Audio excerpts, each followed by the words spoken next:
બોલો સ્વામિનારાયણ ભગવાનની જય.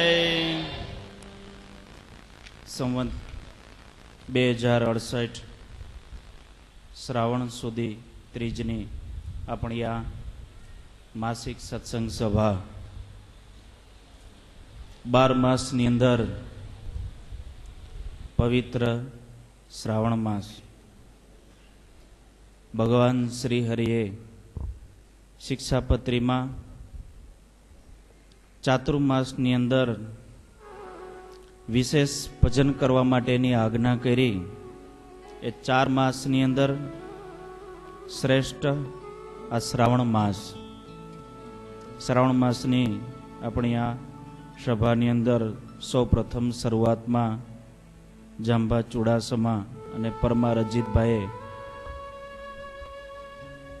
હિંડોળાના પદ ગાય ભગવાન શ્રી હરિને જાણે સભાની અંદર મહારાજ હિંડોળાની અંદર ઝૂલતા હોય અને આપણે મહારાજને ઝૂલાવતા હોઈએ એવી સરસ મજાની ભાવના રજૂ કરતા સાથે કીર્તન સંભળાયું. મહારાજે શિક્ષાપત્રીમાં એવો શબ્દ લખ્યો કે મારા આશ્રિત હોય તેને ચાતુર્માસને વિશે વિશેષ નિયમ લેવા, અને જે અશક્ત હોય તેને શ્રાવણ માસને વિશે વિશેષ નિયમ પાડવા. 4 માસ નિયમ ન પાડી શકે એમ હોય તો શ્રાવણ માસની અંદર તો ખાસ વિશેષ ભજન કરવું. આ શ્રાવણ માસ ભગવાન આ માસની અંદર હિંડોળે પણ રમ્યા. જાંબાએ કીર્તનની અંદર રંગ ભીનો રમે રસ રંગમાં. શરૂઆતની અંદર કોઈ પણ વસ્તુની આપણે માગણી કરીએ એ યોગ્ય ન કહેવાય, પરંતુ દુઃખ તો રજૂ કરી શકાય. એમનેમ કોરે કોરો કલર ઉડાડીએ તો એ કલર કાંઈ ચોટે નહીં, પાણી તો નાખવું પડે ને અંદર, એટલે થોડીક એની પણ ઉણપ છે. અષાઢ માસ ગયો, આ શ્રાવણ માસ આવ્યો એટલે ભગવાનનું એવું ભજન કરીએ. કદાચ આપણી કંઈ કાચપ હશે, આપણી કંઈ ભગવાન પરીક્ષા લેતા હશે, અને એવું નહીં હોય જો વધારે રાજી હશે તો આપને બધાને ફ્રી કરી અને નિરાતે ભજન કરીએ, આખું વર્ષ ભગવાનનું ભજન કરી શકીએ એવી પણ કદાચ એની ઈચ્છા હશે. એટલે કોઈ હરિભક્તોએ મનમાં એવું ન ધારવું કે આ વર્ષે કેમ આવું છે, અષાઢ કોરો વહી ગયો ને શ્રાવણની શરૂઆત થઈને છતાં પણ કંઈ વરસાદ નથી. પણ દાસના દુશ્મન હરિ કદી હોય નહીં, જેમ કરશે એમ સુખ થશે. ભગવાન છે એ એટલા બધા દયાળુ છે કે આપને એક આપણા ઘર હામી નજર છે, એની નજર આખી દુનિયા હામી છે. તમામ જીવોનું ભરણ પોષણ કરવા માટે એ બંધાયેલા છે. એટલે આપણે ઈષ્ટદેવ પરમાત્મા ભગવાન સ્વામિનારાયણ અને આપણા ગુરુવર્ય હામી દ્રષ્ટિ રાખી અને ભજન ભક્તિની અંદર તલીન થઈએ. અને એવા તલીન થવા માટે આજે બધા હરિભક્તો પધાર્યા છે. હવે વિશેષ ટાઈમ નહીં લેતા સંતોના પ્રવચનમાં પૂજ્ય સાધુ ભક્તવત્સલ સ્વામી આવશે. સહજાનંદ સ્વામી મહારાજ.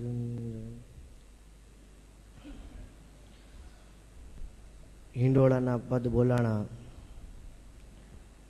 આ મહિનાની અંદર ભગવાનને હિંડોળાના દર્શન થતા હોય છે. ભગવાન હિંડોળે ઝૂલતા હોય છે. તો વડતાલની અંદર જોવન પગી એમણે ફૂલડોલનો ઉત્સવ કર્યો.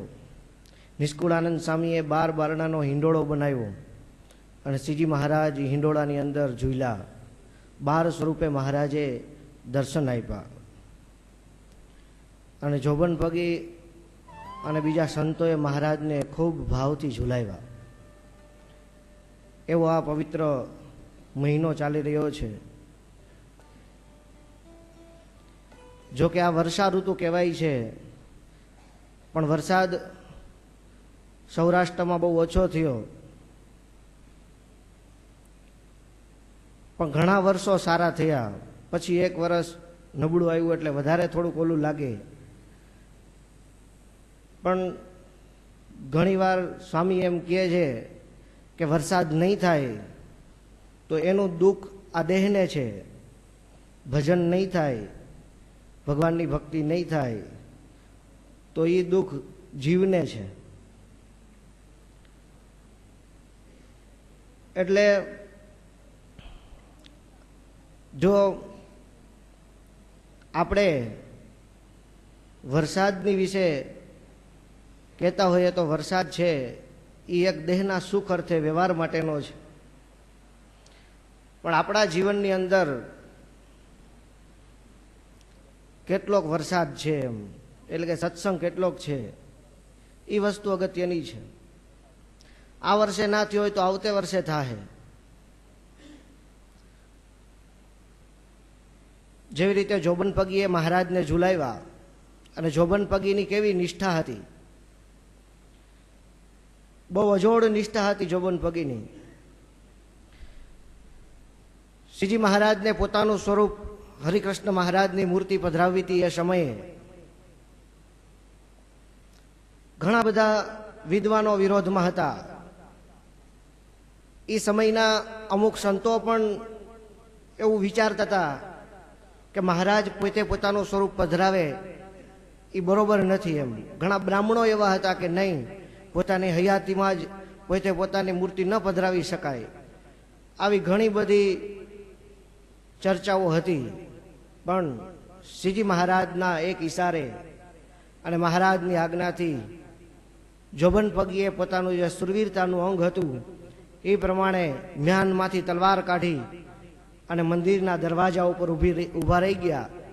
મહારાજને કે તમે સાધુઓને હાચવી લ્યો એટલે બીજાને તો હું કોઈને નહીં બોલવા દઉં કાંઈ. જોબન પગી જ્યાં તલવાર ખેંચીને ઊભી ગયા હોય ત્યાં કોણ ઊંચું માથું કરી શકે, કોઈ ના બોલી શકે. આવી જોબન પગીની સર્વોપરી અડગ નિષ્ઠા હતી. એમ આપણા જીવનમાં આપણે નિષ્ઠાની પરિભાષા કેવી કરીને રાખેલી છે. ભગવાન પ્રત્યે નિષ્ઠા રાખવામાં જે કોઈ વસ્તુ આડી આવે એ તમામ વસ્તુઓ જે નિષ્ઠાવાન હોય એની આગળ બધી આંકડાના તૂરની જેમ ઉડી જાય છે. એ ખરો ભગવાનનો નિષ્ઠાવાન ભક્ત હોય છે. પણ આપણી નિષ્ઠાઓ કઈ કઈ જગ્યાએ જોઈન્ટ થયેલી છે. નિષ્ઠા હંમેશા એક જ જગ્યાએ હોવી જોઈએ. એમ આપણને શ્રીજી મહારાજ મળ્યા, સ્વામિનારાયણ સંપ્રદાય મળ્યો, એમના પછી કેવી પરંપરા પ્રાપ્ત થઈ. એક પછી એક જે સદગુરુઓ જે શ્રીજી મહારાજના સ્થાને આવતા ગયા એ મહાપુરુષો કેવા અડીખમ અને કેવા કે એમનું વર્તન, એમની વાણી, એમની સાધુતા, એમના જે નિયમો, ક્યારેય પણ કોઈ વ્યક્તિ એમના જીવનમાંથી કોઈ ભૂલ ના કાઢી શકે આવું પવિત્ર જીવન જીવનારા આપણને આ જુનાગઢ પ્રદેશની અંદર એક પછી એક સદગુરુઓ મળ્યા.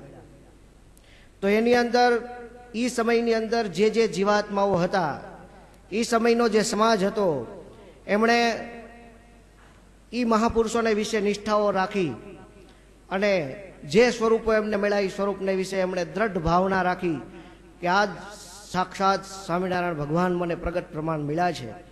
આવી ભાવનાઓથી જોડાણા તો એ એવા બન્યા કે એમના દર્શને કરીને પણ બીજાઓનું કલ્યાણ થાય અને એમના વચનો પણ શ્રીજી મહારાજ પૂરા કરે એવા તો હરિભક્તો થયા. કારણ કે એમની નિષ્ઠાઓ અત્યંત શુદ્ધ અને સાચી દિશામાં હતી. એટલા માટે વાલેરા વરુ હતા, પોતાના ભાઈઓના ભાગ માટે થઈ અને બારવટે ચડ્યા, ઘણા ખૂન ખરાબાઓ કરી નાખ્યા, ઘણા અત્યાચારો જેને કહેવાય પાપમય કર્મો કર્યા. આવા વાલેરા વરુ હતા. એને ગુણાતીતાનંદ સ્વામી મળ્યા. સ્વામીએ કીધું કે આ પાપનો માર્ગ તું છોડી દે. એ કે પણ મને ભાગ મળે તો હું છોડું. સ્વામીને એ જીવાત્માને શુદ્ધ કરવો હતો. એટલે સ્વામીએ કીધું કે 7 દિવસમાં જા તને તારો ભાગ મળી જાય તો. એ કે પણ 7 દી કેમ થાય, મને ક્યાં ગણતા આવડે. આવો હાવ વાલેરા વરુ, જેને કહેવાય જાડી ચામડીના, હાવ અભણ. સ્વામીએ એની બંદૂકની દોરીની અંદર 7 ગાંઠો વાળી દીધી. સ્વામી કે દી ઉગે એ તો ખબર પડે ને, દી ઉગે એટલે એક ગાંઠ છોડી નાખવાની.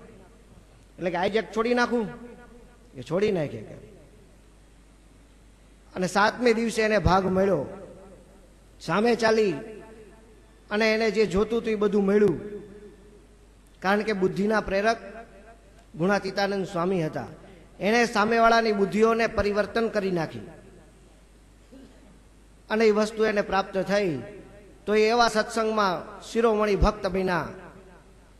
એનો પણ એક સત્સંગના ઇતિહાસમાં એવો 2 નમૂન દાખલો છે કે એ પોતાની મેળી ઉપર બેઠા હતા અને ગામનો વાણિયો નીકળો.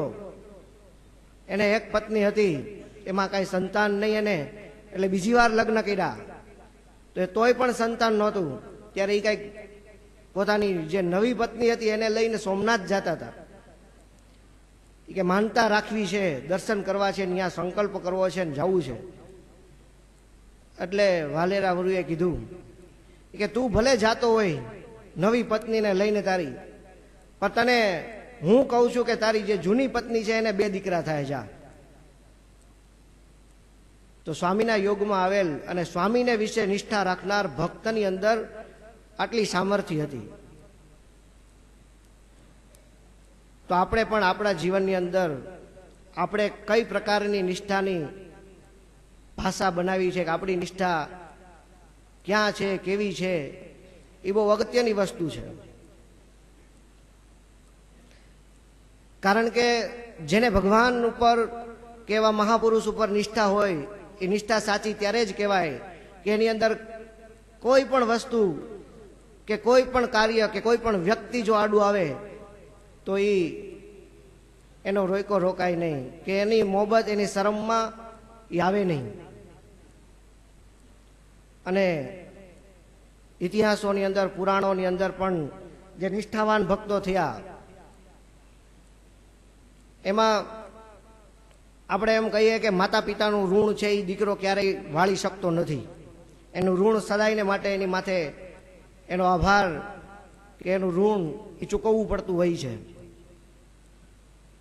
તો ભરતજી, રામચંદ્રજીના ભાઈ ભરતજી, એમણે પોતાની માતાનો ત્યાગ કર્યો. કારણ કે ખુદ રામચંદ્રજી ભગવાનને વનવાસમાં મોકલવાનું કારણ બન્યા, એટલા માટે એણે પોતાની સગી માતાનો ત્યાગ કર્યો કે આજથી હું મારી માનું મોઢું નહીં જોઉં, એને બોલાવીશ નહીં એમ. એના જીવનમાંથી એને એની માનો ત્યાગ કરી દીધો. ખરેખર એક દ્રષ્ટિએ જોઈએ તો એને એની મા પ્રત્યે એવી નિષ્ઠા હોવી જોઈએ કે આજ એ મારી મા છે કે એને મને 9 મહિના સુધી પાળી પેટમાં રાખી અને મોટો કર્યો. જન્મા પછી પણ મને સાચવીને મોટો કર્યો છે. મારા જે મળમૂત્ર એને સાફ કર્યા છે, તો એનો હું જિંદગીભર ઋણી છું. પણ એ સમયે એને એ કાંઈ વસ્તુ યાદ નથી કરી અને માત્ર ને માત્ર એક શ્રી રામચંદ્રજી ભગવાનને યાદ રાખ્યા કે નહીં, મારી નિષ્ઠા તો રામચંદ્રજી ઉપર છે ને એની અંદર આને વિઘ્ન કર્યું તો એ મારે ના જોઈએ એમ. એવી જ રીતે મહાભારતની અંદર જુઓ તો શ્રી કૃષ્ણ ભગવાને કર્ણને ખૂબ સમજાવ્યો કે તું પણ એક પાંડુ પુત્ર છો, બધાયનો ભાઈ જ છો, તો તું આ દુર્યોધનનો સાથ છોડી દે. તો એણે કીધું કે નહીં, દુર્યોધનનું મારી ઉપર ઋણ છે અને એ ઋણ હું ચૂકવવા માગું છું. ત્યારે જો એને ભગવાન પ્રત્યેની નિષ્ઠા દાખવી હોત કે નહીં, આ ભગવાન સાક્ષાત મને કહેવા આવ્યા જ છે, તો હું એ ભગવાનની આજ્ઞાથી કાંઈ પણ કરીશ તો એ ભગવાન છે એ તમામ કર્મોનો નાશ કરી નાખશે. બધાય ઋણ એ પોતે માથે લઈ લે છે. પણ એને એ બુદ્ધિ ના સૂજી અને એને દુર્યોધનનો સાથ આપ્યો. એવી જ રીતે સંસાર વ્યવહારની અંદર જુઓ તો મોટો ભાઈ છે, એની પ્રત્યેની તમારી નિષ્ઠા, વફાદારી આવું હોવું જોઈએ એમ. ભાઈ ભાઈ પ્રત્યેનો પ્રેમ હોવો જોઈએ એમ. પણ રાવણે ભગવાનનો દ્રોહ કર્યો તો વિભીષણે એનો ત્યાગ કર્યો. તો વિભીષણને ત્યાગ કરતા જરાય વાર ના લાગી કે અમારો ભાઈ છે, સામેવાળા તો બીજા છે. છતાંય પણ એ કોઈની અપકીર્તિ નથી લખાણી, એ બધાની કીર્તિ લખાણી છે શાસ્ત્રોમાં કે એ બહુ મોટા ભગવાનના મહાન ભક્તો કહેવાના છે. પ્રહલાદજીએ પોતાના પિતાનો ત્યાગ કર્યો, બળી રાજાએ શુક્રાચાર્યનો ત્યાગ કર્યો. નહીંતર ગુરુનું ઋણ તો બહુ મોટું હોય છે કે એ જેના થકી બધી વિદ્યાઓ શીખાતા, એના થકી જ બધું એને પ્રાપ્ત કર્યું હતું. છતાંય પણ બળી રાજાને એમ થયું કે આ ભગવાનના માર્ગની અંદર આ વિઘ્નરૂપ થાય એમ છે. એ સમયે એને પોતાના ગુરુની પણ આજ્ઞા ન પાળી અને ગુરુને પણ બાજુ ઉપર રાખી દીધા, કારણ કે શુક્રાચાર્ય આસુરી હતા. એમ આપણી જેના પ્રત્યેની નિષ્ઠા હોય છે એ નિષ્ઠાની અંદર કોઈ પણ વસ્તુનો ત્યાગ કરવામાં કે એના માટે કંઈ પણ કરવામાં કોઈ વસ્તુ દોષરૂપ આ દ્રષ્ટાંતો પ્રમાણે કહેવાતી નથી. એમ એટલે આપણને જે પરંપરા મળી, આપણને જે મહાપુરુષો મળ્યા, એના પ્રત્યેની આપણી નિષ્ઠાઓ આપણે આપણા હૃદયની અંદર તપાસવાની છે કે આપણે કેવી નિષ્ઠા રાખીએ છીએ. એ વસ્તુ બહુ અગત્યની છે, કારણ કે આવો મહા અમૂલ્ય સત્સંગ મળ્યો અને જો આપણે એક અગત્યનું પાસું આ નિષ્ઠા કહેવાય છે અને એ જ જો આપણું સારું ના હોય તો આપણો કાંઈ છેલ્લો જન્મ થવાનો નથી. શ્રીજી મહારાજે પણ સંતોને કીધું કે હોના જામીન ગોતો કે કોણ કોની જવાબદારી રાખે છે. તો બધાય સંતોએ પોતપોતાના જામીન રજૂ કર્યા કે આ અમારા જામીન છે, આ અમારા જવાબદાર છે. ત્યારે બીજા સંતોએ કીધું કે સ્વામી આ મહારાજ આ ગુણાતીતાનંદ સ્વામીના જામીન કોણ? ત્યારે મહારાજે કીધું કે એના જામીન અમે છીએ. એવી રીતે સ્વામી બાપાએ પણ બધા હરિભક્તોને સંતોને કીધેલું કે તમારા જામીન કોણ છે. ત્યારે પણ બધાએ પોતાની સમજણ પ્રમાણે સૌના કીધું કે અમે આમની જવાબદારીમાં છીએ. એમ આપણા જીવનની અંદર એ વસ્તુ અગત્યની છે કે આપણા જામીન કોણ છે, આપણે ક્યાં સમર્પિત છીએ. કારણ કે પ્રગટ અને પ્રત્યક્ષ વગર કોઈ વસ્તુ સિદ્ધ થતી નથી. અને આપણો આખો સંપ્રદાય અને આપણો સમાજ છે એ એક પ્રગટ અને પ્રત્યક્ષની વાત ઉપર છે. અને આપણી મૂળ જ્ઞાન ને મૂળ વસ્તુ આ છે કે આપણે પ્રગટ અને પ્રત્યક્ષ સ્વરૂપ કોને માનીએ છીએ. અને જો એ સમજણની અંદર જ જો આપણામાં ફેરફાર હોય તો એ આપણા માટે છેલ્લો જન્મ નથી. પણ જ્યાં સુધી આ દ્રઢતા નહીં થાય ત્યાં સુધી આપણે હજી ઘણા જન્મો લેવાના બાકી છે. એટલે નિષ્ઠા વસ્તુ અતિ અગત્યની છે.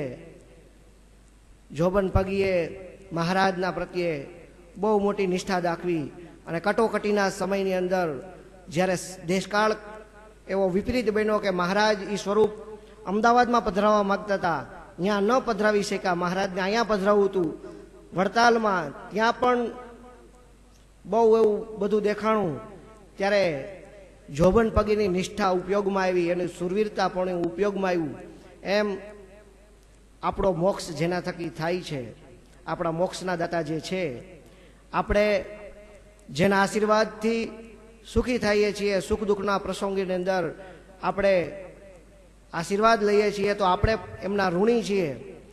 તો જોબન પગીની જેમ આપણી નિષ્ઠા પણ ક્યાંક એવા સમયે કામે લગાડવી અતિ અગત્યની બાબત છે. સજાનંદ સ્વામી મહારાજ.